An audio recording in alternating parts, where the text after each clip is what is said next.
Architecture, it is not just buildings as objects. It is a way to create place experience that's deeper and broader. How it links to the physical site and the context it's in.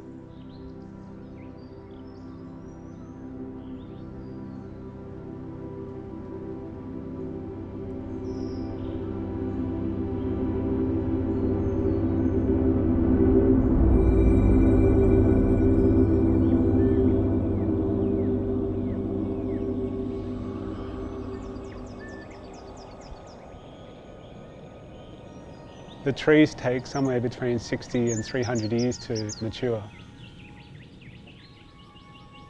The slow time frame of the landscape, that's really been the inspiration for the whole project. When you're in this setting and when you're dealing with a forestry project, you really start to see time in a much more expanded context.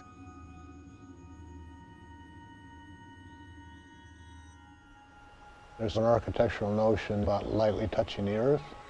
And that doesn't really apply here because this place has been hit with a nuclear bomb.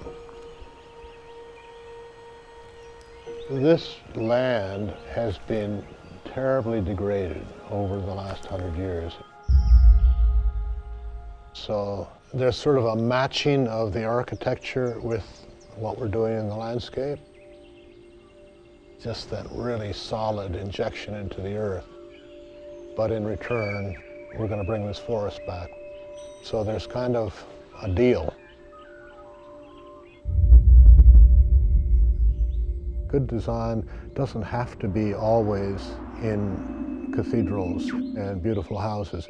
It can be in sheds, it really can. The shed one plays a special role in the overall project. The facade to the building is really the roof. It is the only structure that you can actually see once the trees and the landscape grow from a distance.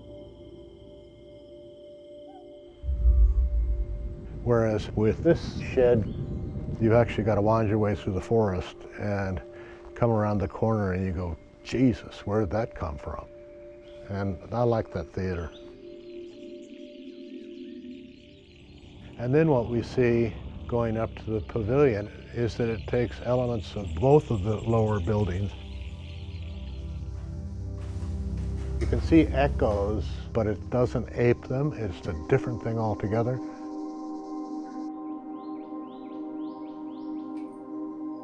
We talked a lot about sculpture in the forest. I think the way the buildings sit in the forest is really important and really beautiful. And I don't know what they'll be in 300 years, but whatever they are, they will still be beautiful with the forest. The wall that's been the stitching elements through the landscape is made of the stone from the forest, and they mould around the landscape as if they're kind of remnants from a former dwelling that might have been here. It was designed as it may change and evolve and decay.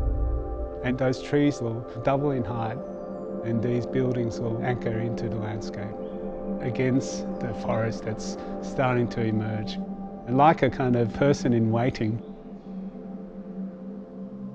It's a happy thing to be able to do something that has a commercial driver, but it actually is a beautiful place to live and it gets better every day. We're very much inspired to design something that can capture that sense of permanence as well as evolution as time and people's occupation and nature intertwine together.